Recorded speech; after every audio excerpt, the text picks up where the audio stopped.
vamos a empezar lo que viene a ser el capítulo de reumatología.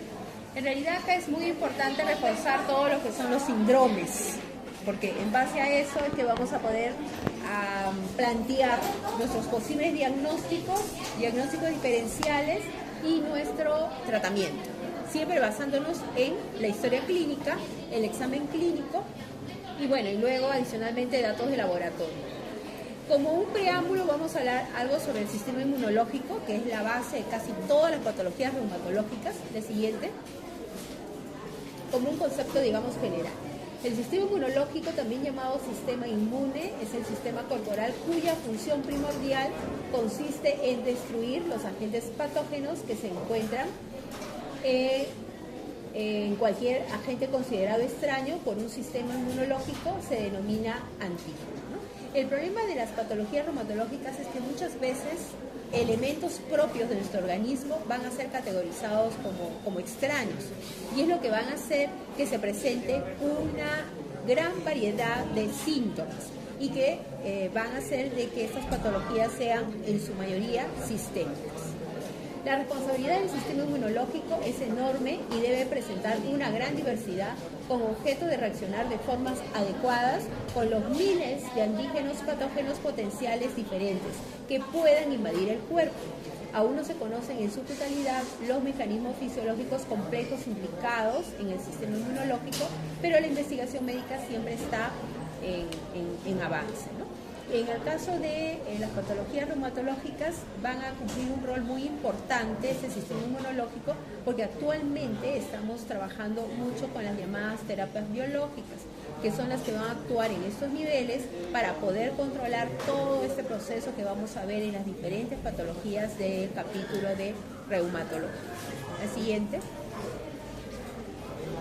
¿Qué es el sistema inmunológico? Es el encargado de mantener los microorganismos, infecciones como determinados, bacterias, virus, hongos, fuera de nuestro cuerpo y destruir cualquier microorganismo infeccioso que logre invadir nuestro organismo.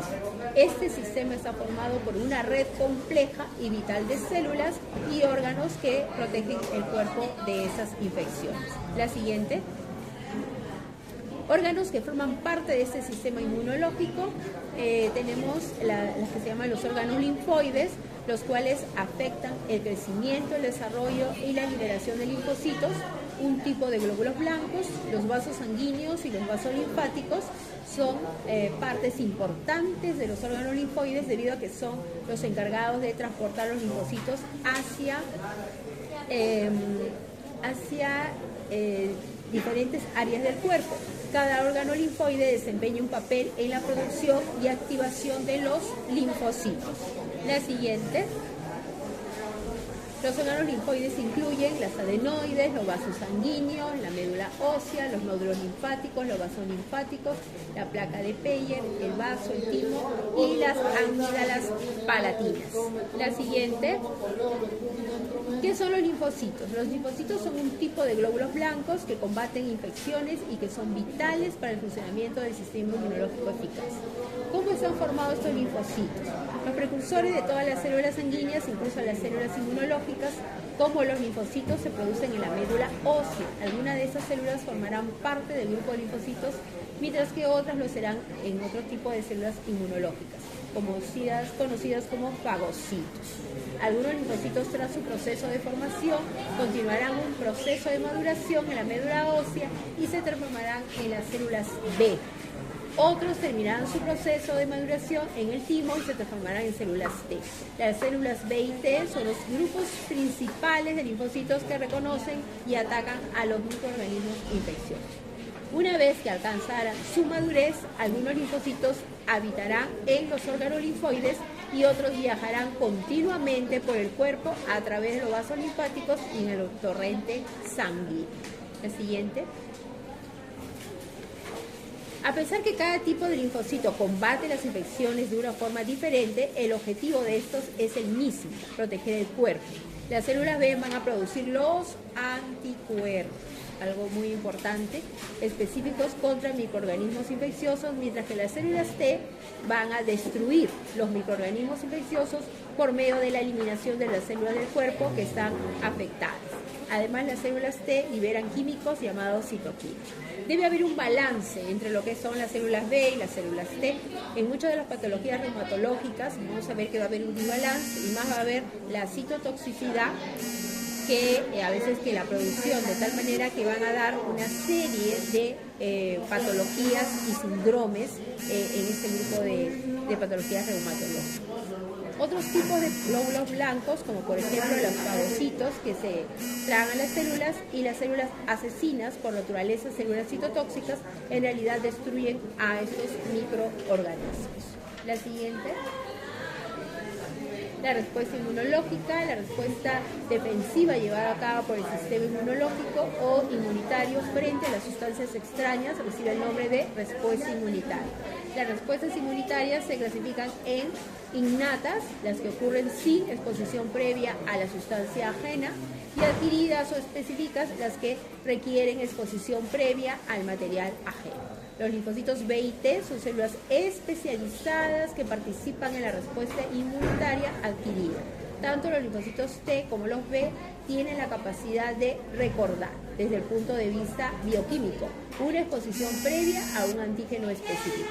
De manera que si la exposición es repetida, puede producirse una destrucción más eficaz de este antígeno. La siguiente.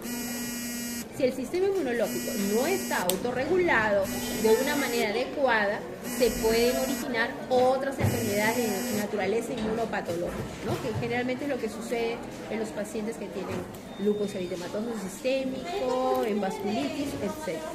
Una vez que el antígeno es destruido mediante esta combinación de acciones, el sistema inmunológico está preparado para responder de una manera más eficaz si el mismo tipo de microorganismo invadiera de nuevo el cuerpo. Si dicha preparación es adecuada para neutralizar totalmente a una bacteria específica antes que ésta produzca la enfermedad, se dice entonces que existe una inmunidad frente a dichas bacterias. La siguiente. ¿Cuáles son los trastornos del sistema inmunológico? Claro, si todo fuera así correcto, de forma adecuada, pues todo tendría un equilibrio, pero lamentablemente no es así. Si el sistema inmunológico no funciona adecuadamente, se pueden presentar distintas enfermedades. Las alergias, la hipersensibilidad a determinadas sustancias, se consideran trastornos del sistema inmunológico. Además, el sistema inmunológico desempeña un papel importante en el proceso de rechazo de tejidos a órganos trasplantados. Entre algunos de los ejemplos de trastornos inmunológicos se incluyen los siguientes: las enfermedades autoinmunológicas, como por ejemplo la diabetes juvenil, la artritis reumatoidea, la anemia, el lupus eritematoso sistémico, por ejemplo. Las enfermedades inmunodeficiencia, como por ejemplo el síndrome de inmunodeficiencia adquirida, el SIDA. Enfermedades, la siguiente, por favor. Y la siguiente, procesos de trasplantes. La siguiente, ya. Y la siguiente. Bien. Entonces, con este preámbulo, en la siguiente síndrome, vamos a empezar ya a desarrollar lo que vienen a ser los síndromes reumatológicos. Lo que ustedes van a tener que plantear cada vez que llegue un paciente a la consulta.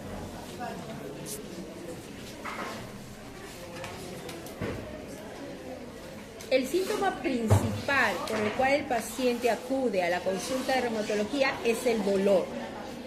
Dolor y muchas veces asociado con inflamación en una articulación, lo que llamamos sinovitis, cuando existe líquido en una articulación. Entonces, esos van a ser, digamos, los síntomas principales por el cual el paciente viene a la consulta. Y desde ahí vamos nosotros a plantear los síndromes, ¿no? Por ejemplo, si una articulación está afectada, vamos a decir, si hay dolor, vamos a decir monoartralgia. Si hay inflamación en la articulación, por ejemplo, una rodilla, un tobillo, vamos a decir monoartritis. Si vienen 2, 3 articulaciones, vamos a decir oligoartritis. Y si tiene más de 4 articulaciones, lo vamos a decir poliartritis. Si solo hay dolor, le ponemos artralgias, ¿no? Monoartralgias, oligoartralgias o poliartralgias. Lo más común va a ser artritis, ¿no? El paciente va a venir con un cuadro de artritis. Entonces ya en el examen clínico van a tener que determinar mediante sus prácticas las características de la inflamación, ¿no? Siempre tiene que haber dolor, aumento de temperatura, calor y en algunas veces podemos ver rubor. Aunque recordar que en nuestro medio es difícil ver el rubor por el color que tenemos, ¿no? En personas que son muy blancas podemos ver esa coloración rojiza. Entonces, esos son, digamos, los síndromes generales importantes, el patrón articular, que siempre tienen que manejar. En base a ello, nosotros podemos ya decir o ir pensando, elaborando qué patología podría estar detrás de ese síndrome, ¿no? Además de eso, podemos encontrar asociado compromisos de otros sistemas, ¿no? Por decir, que tenga parestesias, ¿no?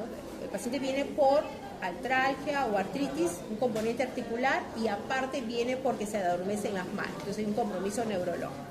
Aparte puede venir el paciente que refiere que de repente que siente como hormigueos, como que ardor, bueno, algún malestar que indique que pudiera haber un compromiso vascular. Ahí vamos asociando. Que el paciente venga de repente con dolor de pecho, ¿no? De repente un problema cardiovascular, de repente hay un derrame pericárdico, ¿no? O que tenga tos, flema y que no pueda respirar. De repente hay un proceso respiratorio, tal vez exista un derrame pleural. Entonces, así vamos a ir nosotros acompañando nuestros síndromes. Y ese es el ejercicio que debemos desarrollar cada vez que estemos frente a un paciente con un problema reumatológico. De repente solo sea articular, bien, ¿no? Pero si hay otra sintomatología, asociarlo con algún órgano importante porque podría estar relacionado con el cáncer. Otro síndrome importante es el extraarticular, que también vamos a ver bastante en este curso, ¿no? Por decir que el paciente venga con un problema, por decir, de tenosinovitis flexora, ¿no? Que no pueda flexionar y extender adecuadamente el dedo, entonces tiene un compromiso extraarticular, una tendinitis, tenosinovitis flexora. Que venga por un hombro doloroso que no es articular, sino que un tendón se haya inflamado, que de repente no puede hacer la rotación interna, ese es un compromiso extraarticular. Otro, que de repente la muñeca no pueda flexionar y extender, un tendón determinado. Entonces ya ese es otro síndrome extraarticular, que en una clase que van a llevar ustedes es llamado reumatismo extraarticular, ¿ya? Entonces nos vamos situando en la cabeza compromiso articular con los patrones que hemos hablado, compromiso sistémico, órgano que esté afectado según los síntomas. Para eso ustedes ya han llevado su capítulo de semiología, ya saben los síntomas principales, si está comprometido el aparato cardiovascular, el aparato respiratorio, el aparato renal, etcétera, ¿no? Y el otro gran componente que sería el compromiso extraarticular. Entonces así vamos a ir jugando, ¿no? Y luego ya, de acuerdo a todos esos síntomas, vamos a plantear posibilidades diagnósticas. ¿Está bien? Hasta el momento, ¿cómo vamos a plantear eso? Los síndromes reumatológicos en sí tienen etiología desconocida, por eso que a veces es un poco difícil el manejo, multifactorial, hay muchos factores tanto internos como externos del medio ambiente que pueden provocar que se desarrolle. La patogenia inflamatoria es crónica y es autoinmune. En la mayoría de los casos vamos a estar frente a patologías que van a dar síntomas de forma prolongada por muchos años, ¿no? Raro que sea que se autolimite, que solo sea un episodio y ahí quede. Su mayoría son crónicas. Y lamentablemente estas patologías predominan en pacientes de sexo femenino. La siguiente, lo cual no significa que no existen varones, sí puede haber, pero vamos a ver más patología en mujeres. Las características comunes, continuamos, son de evolución variable, la mayoría son crónicas y a veces dentro de su cronicidad una reactividad, ¿no? A veces vienen muy activas, luego están tranquilas y otra vez se reactivan por diferentes mecanismos, pueden ser externos, internos, etc. Signos y síntomas semejantes. Vamos a ver que muchas de esas patologías en general vienen por fiebre, por baja de peso, por poliartralgias, por mialgias, todo general, ¿no? Entonces, ¿qué puede ser, no? Entonces, hay muchos signos y síntomas semejantes. Compromiso sistémico, eso es lo que va a ser la variedad, va a ser ya la distinción, ¿no? Si me viene un compromiso pulmonar, si me viene un compromiso vascular, si me dice un compromiso predominantemente dermatológico, muscular, entonces yo ya estoy orientándome a algún tipo de patología específica. Si viene un compromiso articular de poliartritis, yo ya me estoy imaginando, este paciente puede tener artritis reumatoidea. Si me viene de oligoartritis, este puede ser una espondilopatía seronegativa. Entonces, según los patrones que presenten estos pacientes, nos orientamos a las diferentes patologías. Asociación familiar. Vamos a encontrar familias, ¿no? Pacientes, porque viene ya, yo tengo mi mamá que tiene artritis reumatoidea, yo quiero saber si yo tengo, a mí me duelen mis articulaciones. Entonces, existe un componente genético y muchas veces familiar importante y a veces muy predominante. Concomitancia con otras enfermedades autoinmunes. Lamentablemente, vemos, sobre todo en pacientes adultos, y a veces también ya de la tercera edad, que vienen con problemas, por decir, de diabetes mellitus, de hipotiroidismo, y a la vez se está instalando tal vez un cuadro de artritis reumatoidea, lo cual va a ser un manejo más difícil y a veces también un poquito difícil llegar a un diagnóstico, porque ya vamos a ver sintomatologías de diferentes patologías. Bien, la siguiente. La etiopatogenia es multifactorial, siempre hay una predisposición genética. Se dice que en el medio ambiente pueden haber situaciones que generen el desarrollo de esta enfermedad, por ejemplo, los alimentos, el cigarrillo, por ejemplo, que dice que tiene una predisposición importante para la artritis reumatoidea, deficiencias de vitamina D, por ejemplo, que puede dar algún problema de osteoporosis, de descalcificación, exposición a metales, ¿no? Infecciones que pueden precipitar, por ejemplo, que se desarrolle la artritis, predisposición genética, en realidad sí hay en muchos de ellos, ¿no? Una pérdida de tolerancia a determinados antígenos, sobre todo propios, desarrollo de autoanticuerpos y bueno, y luego daño a nivel de los tejidos, de órganos, y va a dar la variedad de síntomas que vamos a ver en este grupo de pacientes. Entonces la etiopatogenia es multifactorial y muchas veces tenemos que aplicar los tratamientos en diferentes puntos donde se han activado esta enfermedad. La siguiente. La etiopatogenia es multifactorial, autoinmune, genética, virales, ambientales, hormonales, por eso que vemos más en pacientes mujeres, y también hay trastornos psicológicos, ¿no?, que hacen que esto se desarrolle. La siguiente. La probabilidad de desarrollar la autoinmunidad y la severidad en función de la carga genética que tenga cada paciente, ¿no? Ustedes van a ver en el consultorio, por ejemplo, pacientes que vienen, puede venir 5 o 6 pacientes con artritis reumatoidea, pero cada una va a tener una característica diferente, ¿no? De repente una solo tobillo se ha comprometido, ¿no? La otra viene poliartritis, todos sus nudillos pequeñitos de las articulaciones de la mano, metacarpos galantes, dolores proximales, en fin. Otro paciente puede venir solo su rodilla. Entonces, a pesar que las 3 pacientes tienen artritis reumatoidea, vamos a ver que cada una de ellas tiene una clínica y un desarrollo diferente. ¿Eso por qué? Porque existe una carga genética diferente en cada uno de estos pacientitos. Las enfermedades autoinmunes son poligénicas, involucran múltiples defectos genéticos y a mayor número de locus comprometidos va a desarrollar una mayor penetración de esta enfermedad, ¿no? Y por lo tanto una mayor sintomatología y gravedad y agresividad, ¿no? Y pacientes con artritis reumatoidea que le estamos tratando con todos los fármacos que corresponden, sin embargo la enfermedad continúa de una forma muy agresiva. La siguiente. Bueno, acá para tratar de desarrollar o de resaltar que es más frecuente en mujeres. La siguiente. Recordar que la presencia de los autoanticuerpos es muy importante, sobre todo en el lupus eritematoso sistémico, donde vamos a encontrar que hay una gran variedad de estos autoanticuerpos sobre elementos propios del organismo y no hay la facultad de poder distinguir lo que es propio de lo extraño, y lamentablemente vamos a ver una enfermedad muy, muy, muy agresiva. La siguiente. Así como necesitamos para este gran capítulo de reumatología, nuestra semiología, lo que viene a ser nuestra anamnesis, nuestro examen clínico, vamos a necesitar un buen laboratorio, porque en la mayoría de patologías vamos a encontrar pruebas de anticuerpos que nos van a orientar para el diagnóstico, ¿no? Y algo también importante que me olvidaba decirles, que muchos nos vamos a basar en los criterios de clasificación.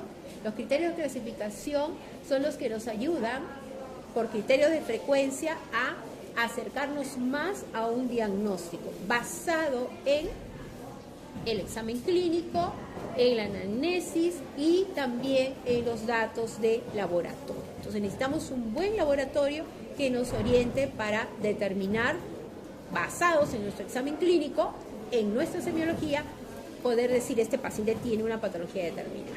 Entonces vamos a trabajar mucho con el llamado test de látex, son buenas, o factor reumatoideo, que nos ayuda mucho para hacer los diagnósticos de la artritis reumatoidea.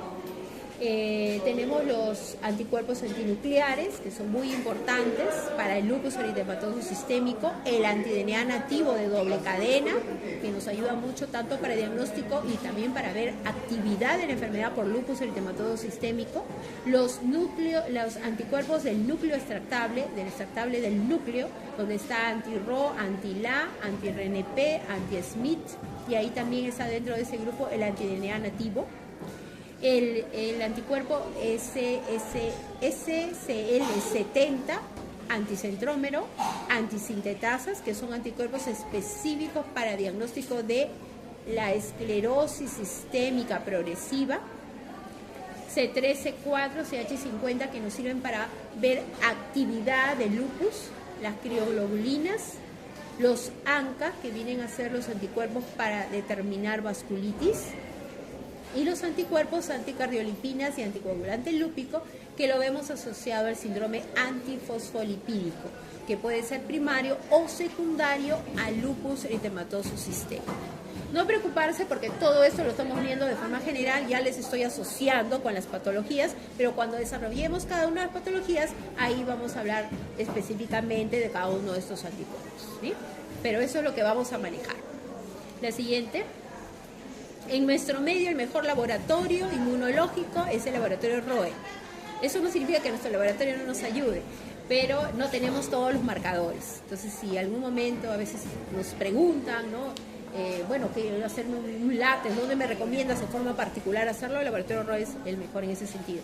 Y en los hospitales, bueno, manejamos básicos, exámenes reumatológicos, ¿no? Básicos, no tenemos todos, lamentablemente.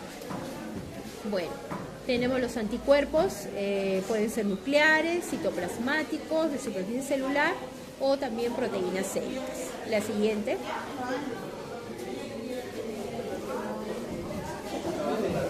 ¿Para qué nos sirve el laboratorio inmunológico? ¿Para qué nos sirve evaluar estos autoanticuerpos? Para diagnóstico, para actividad, para ver qué órgano está afectado y obvio también para pronóstico. O sea, tiene una gran utilidad para nosotros, ¿no? Muchas veces lo podemos pedir en varias oportunidades para ver cómo va la actividad de esta enfermedad inmunológica.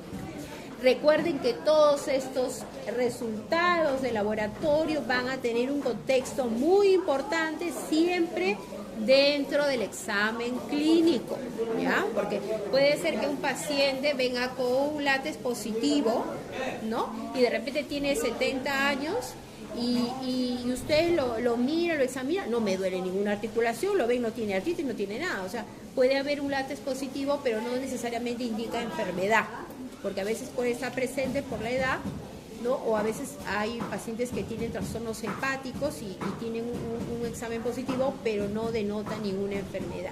Todo siempre hay que verlo dentro del contexto clínico y basado en la historia clínica. Y en reumatología basado también en los criterios de clasificación que vamos a ver en cada una de las patologías para llegar al diagnóstico. La siguiente.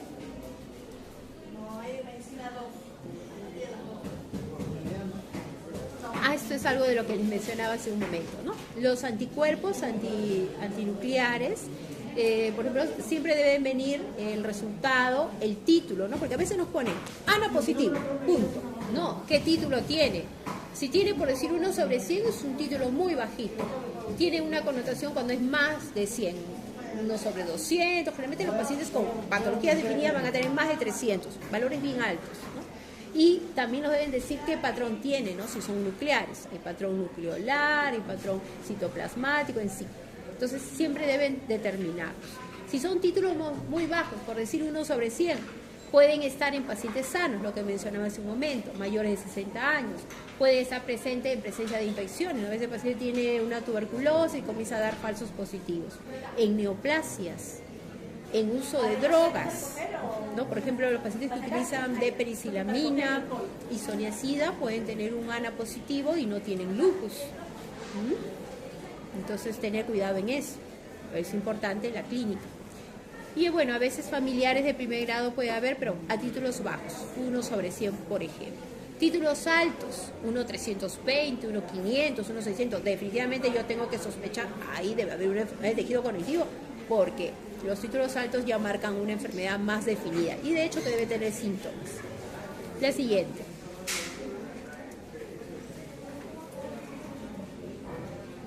El curso clínico. La mayoría va a ser crónico. Perdón. Celulares. Ya. La mayoría de pacientes tienen un curso dentro de las patologías reumatológicas que son crónicos, tienen por mucho tiempo.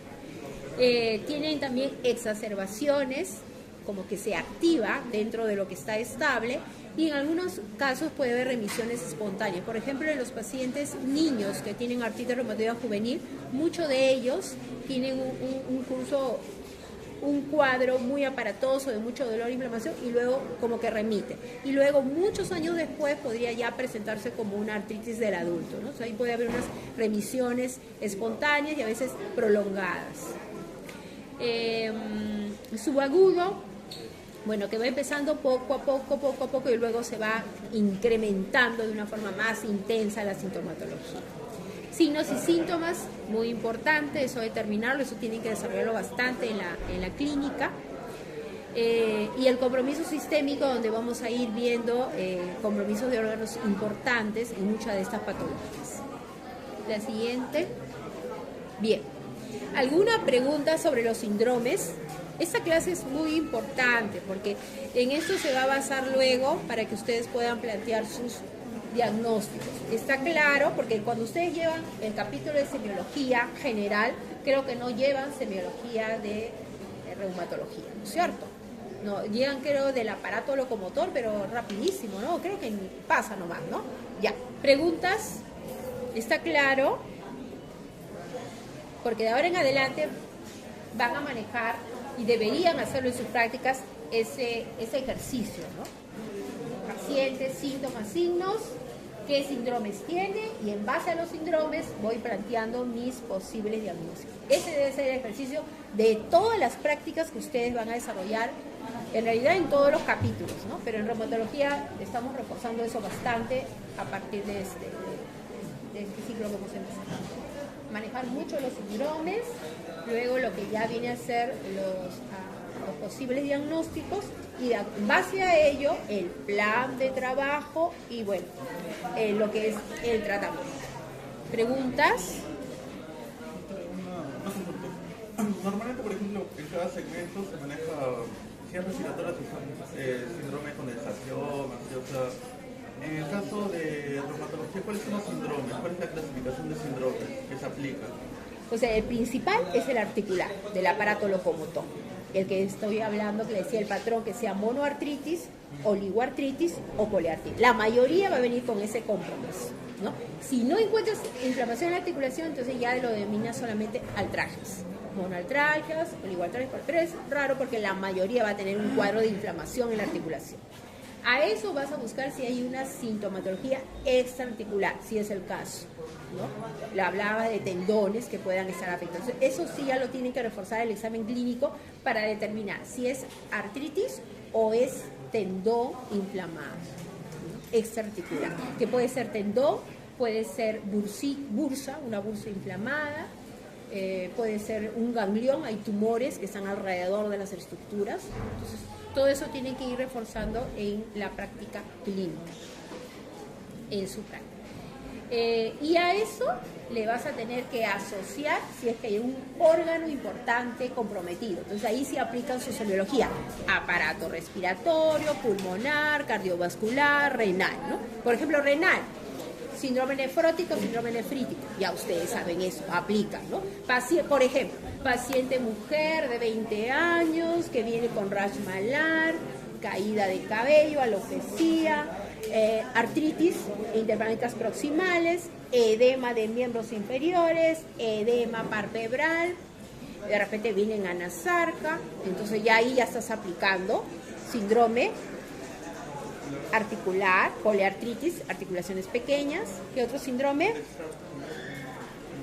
O un síndrome sistémico. No, pero ya por grupo. Uno articular, el otro del caso que te he relatado ahorita.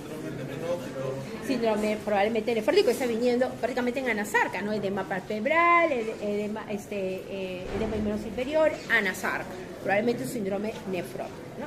Ahora eso tú le tienes que hacer preguntas clásicas, ¿no? Usted cuando hace la pichi deja bastante espuma en la taza, probablemente como cerveza, probablemente sea un síndrome nefrótico, ¿no?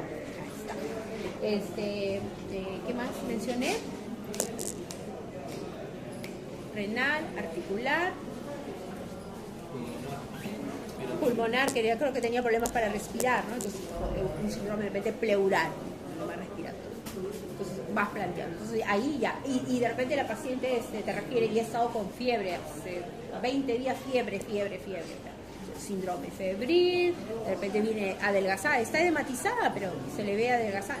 Síndrome consultivo, síndrome renal, síndrome nefrótico. Entonces, y ahí tú planteas diagnóstico, posiblemente sea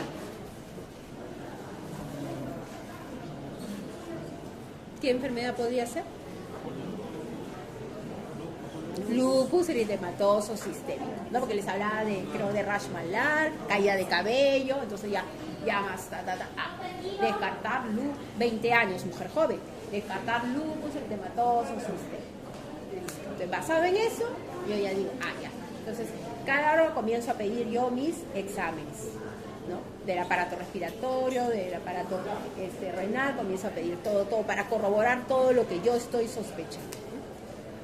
Mis anticuerpos antinucleares, mi anti-DNA, en fin, ¿no? Entonces ese es el ejercicio que vamos a tener que ir desarrollando de forma constante para todas las patologías. ¿Alguna otra pregunta?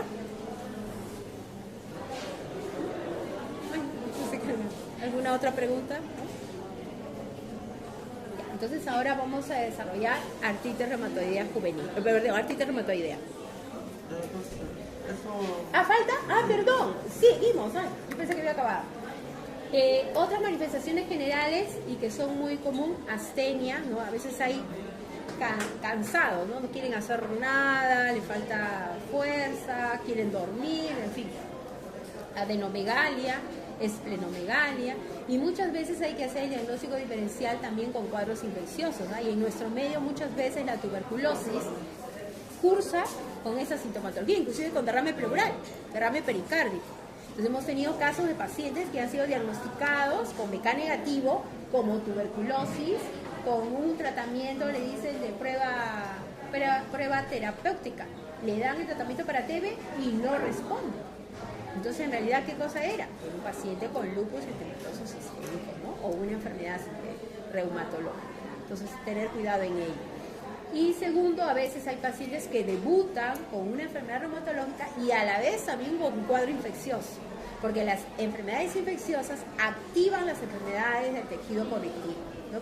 Tenemos un paciente, por decir, con artritis reumatoidea que ya está diagnosticado, está con su tratamiento, y vamos a ver más adelante que manejamos corticoides, manejamos prednisona en estos pacientitos. Entonces, de alguna manera, les bajamos la defensa. Entonces, ellos están más predispuestos que cualquiera de nosotros a desarrollar un cuadro infeccioso. Entonces, a veces, concomitantemente, desarrollan un cuadro infeccioso, por decir tuberculosis, y inmediatamente la enfermedad, la artritis, se activa, ¿no? Entonces, todo eso tenemos que tener en mente cuando estamos frente a las patologías reumatológicas, ¿ya? ¿ya? Las infecciones pueden estar ahí.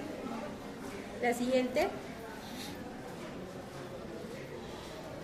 Bueno, manifestaciones musculoesqueléticas, artralgias, poliartritis. Hay las que son erosivas, por ejemplo, las que son erosivas deformantes son las típicas de la artritis reumatoidea. Las que son no erosivas sino deformantes las podemos ver, por ejemplo, en un paciente con lupus eritematoso sistémico, lo cual ya marca una diferencia importante. Mialgias, debilidad muscular, ¿no? Compromiso muscular también puede estar afectado. Puede estar artritis más compromiso muscular, o a veces solo es compromiso muscular y no hay compromiso articular. Pues todo eso nos vamos a basar en el examen clínico. La siguiente. Algunas láminas para aproximarnos un poquito a las patologías. Esta es la mano típica de un paciente que tiene artritis reumatoidea, la gran desviación cubital con compromiso de las articulaciones metacarpofalángicas, ¿no? Pueden ver en la radiografía cómo hay destrucción, ¿no? En un paciente con AR se altera todo el alineamiento de la articulación, ahí hay erosiones, hay deformación marcada, ¿no? Mucho dolor, limitación e incapacidad funcional. La siguiente.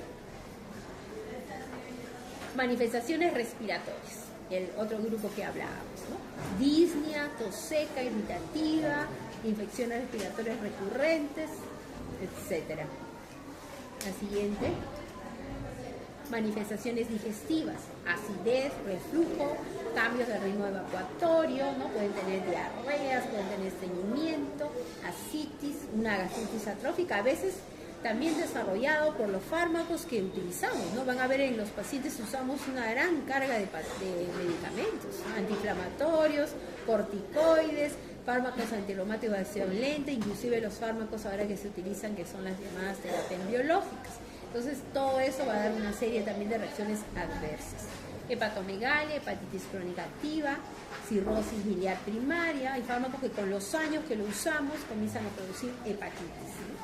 Pancreatitis aguda, a veces por la misma actividad de la enfermedad, por ejemplo lupus puede producir una pancreatitis aguda, crónica, o también un síndrome de mala absorción. La siguiente. Manifestaciones hematológicas es algo que siempre tienen que tener en consideración.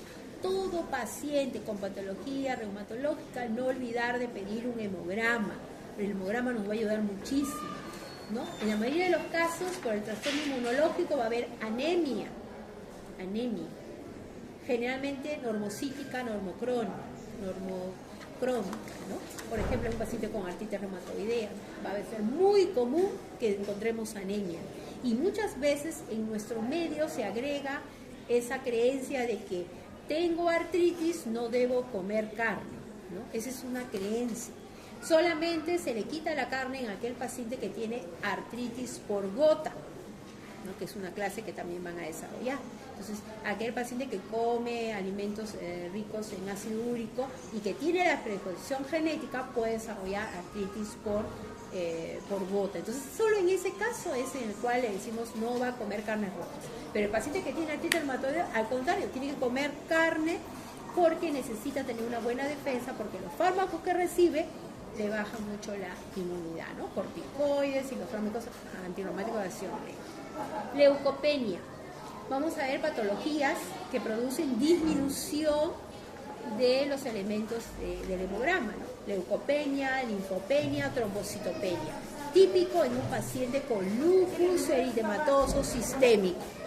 Se bajan la mayoría de las series: anemia, trombocitopenia, leucopenia. Inclusive el paciente con lupus eritematoso sistémico también puede tener anemia hemolítica. En el caso de los pacientes con artritis reumatoidea, generalmente el hemograma es anemia normocítica, normocrónica, puede haber trombocitosis, ahí al revés se elevan las plaquetas, puede haber leucocitosis y eosinofilia. Cuando la artritis reumatoidea está muy activa, hay mucha inflamación en las articulaciones, podemos encontrar ese patrón en el hemograma. Entonces, como ven, el hemograma va a ser muy importante para nuestras patologías reumatológicas. También podemos evidenciar fenómenos trombóticos importantes. La siguiente. Manifestaciones cardiológicas, muy importante la pericarditis. puede ser asintomática, o sea, el paciente ni siente nada porque es laminar, y a veces en un ecocardio lo podemos determinar, ¿no? Y también puede ser muy extenso que les dificulte la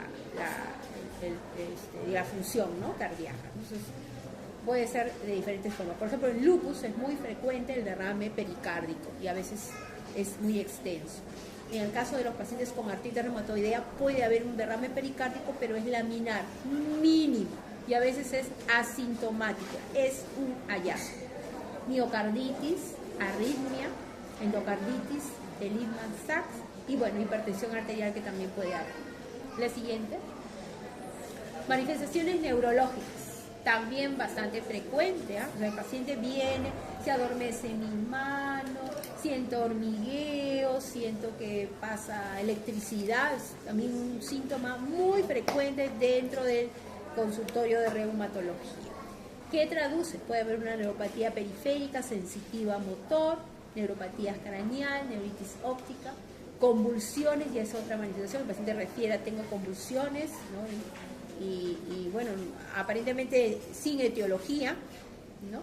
Y de repente comienza ya a desarrollar pérdidas a repetición, ¿no? Embarazos frustros, de repente tiene un rash malar, tiene, no sé, plaquetopenia, entonces de repente el paciente está cursando con un lupus y un síndrome antifosfolipídico. Mielitis transversa, trastornos cognitivos, por ejemplo el lupus tiene también trastornos neuropsiquiátricos, ¿no? Pacientes que cambian su comportamiento, una persona que es muy asequible, muy amable, una negatividad total, ¿no? Por un compromiso neurológico en ese nivel. Y bueno, alteraciones psiquiátricas, ¿no? La siguiente. ¿Cuáles son las enfermedades autoinmunes que pueden estar asociadas con las patologías reumatológicas? Y vemos, van a ver ustedes en la consulta, tiroiditis de Hashimoto, hipotiroidismo, hipertiroidismo, ojo seco, la llamada queratitis zika, el ojo seco, también bastante frecuente. Fenómeno de Raynaud. Fenómeno de Raynaud es que el paciente frente a la exposición al frío, sus dedos se ponen morados, blanquecinos y luego rojizos, ¿no? Es un trastorno muy, muy común en las patologías reumatológicas, y dentro de todas las que vamos a ver, la que se asocia con mayor frecuencia es la esclerosis sistémica progresiva con el fenómeno de Raynaud.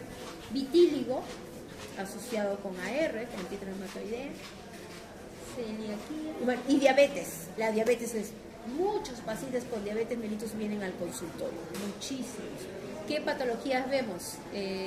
Puede estar asociado con artritis reumatoidea y otras también extraarticulares, ya no tanto sistémicas, sino extraarticulares, ¿no? El paciente con diabetes puede tener tenosinovitis flexora, puede tener tendinitis de Kervain, que es la inflamación del primer tendón, el tendón del dedo pulgar, puede haber problemas de síndrome del túnel carpiano asociado con diabetes, ¿no? Entonces vamos a ver varias características, sobre todo extraarticulares asociadas con diabetes, ¿no? Y también la artritis reumatoidea también puede estar asociado con diabetes mellitus, lo cual sí va a traer un tratamiento, un manejo diferente. Bien, la siguiente. Las enfermedades reumatológicas del tejido, bueno, enfermedades del tejido conectivo importantes, bueno, tenemos la artritis reumatoidea, el lupus eritematoso sistémico, síndrome de Sjögren, la esclerosis sistémica progresiva. En realidad, esclerodermia, el tema debe ser esclerosis sistémica progresiva, dermatomiositis o polimiositis, compromiso del músculo. Dermatomiositis cuando está asociado con compromiso dermatológico, o sea, compromiso en piel y disminución de la fuerza muscular. Polimiositis solamente compromiso muscular, vasculitis. No, bueno, no preocuparse porque todo esto es lo que vamos a desarrollar durante las teorías en esta semana. La siguiente. Bueno, los criterios, solamente vamos a ir pasando para el rash malar, para ir adelantando un poquito, amenizando con láminas. Recordar el rash malar importante en los pacientes con lupus eritematoso sistémico, en donde se da esta mácula, son manchas color rojizas y que siempre respetan el surco nasogeniano, ¿no? Para que vaya quedando en el chip. ¿no? Es algo muy típico en un paciente con lupus eritematoso sistémico, el rash malar. La siguiente, las llamadas alas de mariposa, ¿no? Ahí está, alas de mariposa. Cuanto la persona es más blanca, más se va a evidenciar. Nuestro medio a veces no lo vemos mucho, porque somos más oscuritos. Siempre respeta el surco nasogenial. También puede ir al nivel del mentón, inclusive se puede ir hasta las orejas. La siguiente. Ya estos ya son lesiones más discoides, más redondeadas, que también se puede ver en pacientes con lupus eritematoso sistémico. Hay una gran variedad de manifestaciones dermatológicas en los pacientes con lupus, que a veces primero están en ese consultorio y luego ya por ahí lo derivan a reumatología, ¿no? Cuando el compromiso que predomina es dermatológico. La siguiente, ya este es más cerradito, un rash discoide, redondito, ya una lesión un poco más crónica en lupus eritematoso sistémico. La siguiente, rash discoideo, eritema y con atrofia. Muchas veces estas zonas ya tienen costras, ya son más profundas las lesiones. La siguiente, rash discoideo, eritema, atrofia y queratosis, ¿no? Con estas zonas ya de costras redondeadas. Y a veces se confunden, ¿no? Con hongos, micosis, etcétera. Y miren la caída de cabello, ¿no? Algo típico que también ya debemos ir viendo, que en el paciente con lupus eritematoso sistémico, la caída del cabello es por parches. Se caen grandes extensiones de cabello.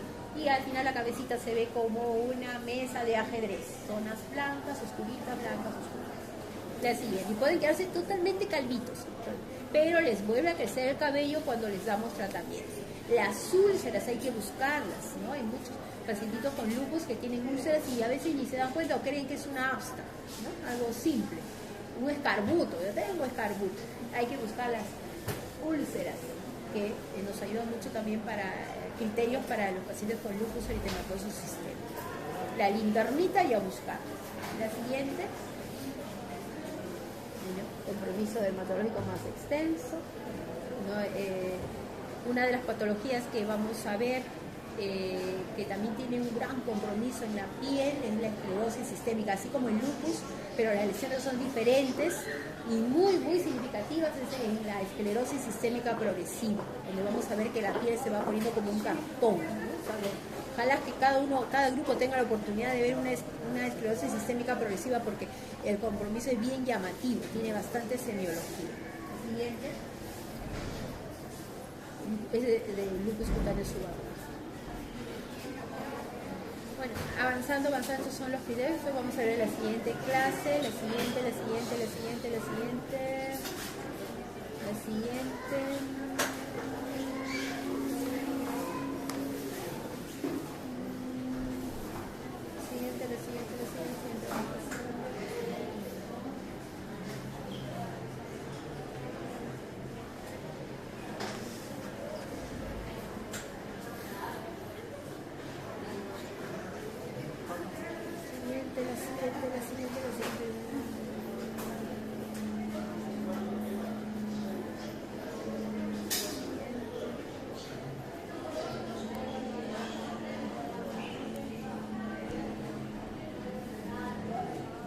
Algo que también es muy importante son las biopsias, ¿no? La biopsia que en algunos casos se pueden aplicar, biopsia renal, para cuando tenemos algún problema diagnóstico, queremos saber en qué magnitud se ha comprometido un órgano, puede ser biopsia de un nervio sural, ¿no? Biopsia de repente de una glándula, cuando queremos descartar si hay un compromiso a niveles de síndrome de Sjögren, podemos hacer alguna biopsia de una glándula salival, por ejemplo. Nosotros a veces podemos utilizar o sugerir, o las lesiones en la piel que no nos quedan muy claras, biopsia de la piel, ¿no? De las lesiones.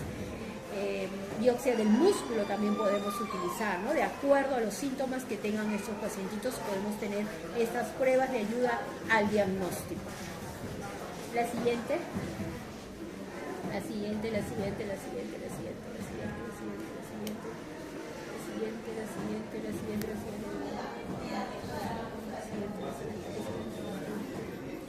Todos van a tener su clase de miopatías inflamatorias. La siguiente. Otras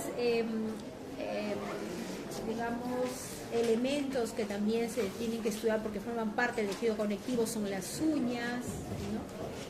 Hay lesiones a nivel de las uñas que vamos a apreciar, las famosas telangiectasias, que en otras patologías también son muy frecuentes. Entonces, el examen clínico es muy minucioso, ¿no? Ver las uñas, ver el cabello, ver los deditos, si hay telangiectasias, puntitos rojos, como arañitas moraditas. Entonces, hay bastante semiología que se aplica dentro de este curso de reumatología, porque recuerden que son las patologías del tejido celular subcutáneo, ¿no? Del tejido conectivo. Entonces, tenemos que evaluar todo esto.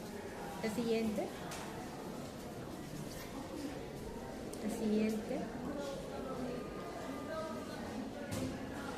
Problemas respiratorios. Hay depósitos de cristales, depósitos de calcificaciones que vamos a encontrar en algunas patologías.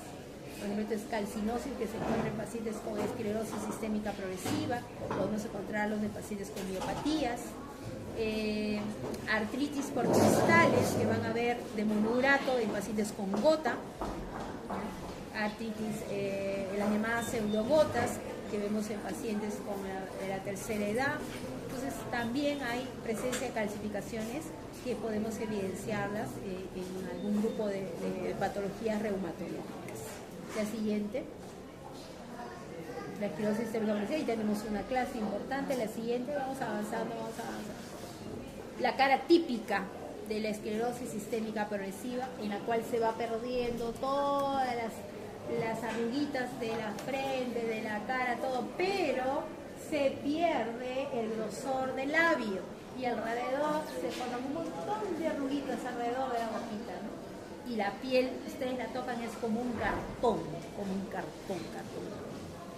O sea, lo típico en la esclerosis sistémica progresiva en la cara, pero también puede comprometer todo el cuerpo o también puede comprometer las manos. Si compromete los dedos, eso es lo que se llama esclerodactilia, esa piel acartonada por fibrosis. Si compromete de la metacarpofalángica para adelante, entonces ahí sí estaríamos hablando de esclerodermia. Entonces todo eso lo vamos a desarrollar en la clase de esclerosis sistémica progresiva. Le llaman la cara de pajarito. Algo típico. Ven un paciente con esclerodermia, todas tienen la misma carita. La siguiente. Contracturas, pliegues, por ejemplo, en los pacientes con diabetes mellitus, muchas veces tienen las tenosinovitis flexoras, a veces son tan severas que todo esto se contrae, las llamadas contracturas hidropoiqueras. Entonces, cuando ustedes les dicen haga la manito así, no pueden, porque como todo eso está contraído porque se han dañado los tendones, entonces así está la manito. Todo eso tenemos que aplicar en la práctica. La siguiente. Rotura. Cuanto las enfermedades son más crónicas, vamos a ver mucha atrofia, ¿no? Yo acá veo atrofia, interóceas, cuando las patologías son muy crónicas, ¿no? Mucha atrofia. Por ejemplo, un paciente con AR vamos a ver bastante atrofia cuando tienen mucho tiempo de enfermedad. Como hay mucho dolor, el movimiento se limita, entonces aparecen las contracturas. La siguiente.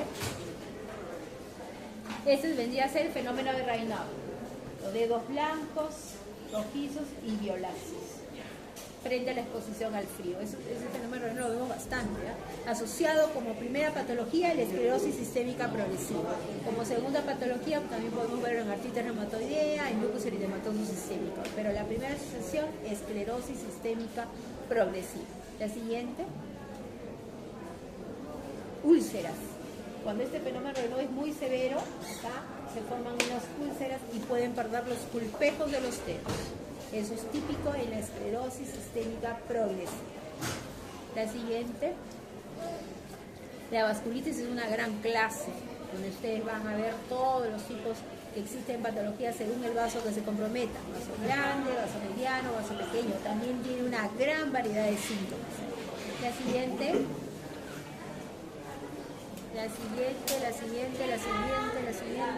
Vamos avanzando.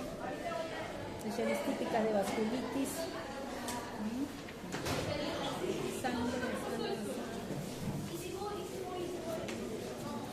La siguiente. Y listo. Muy bien. Pregunta. preguntas para pasar ya a lo que es artritis reumatoidea.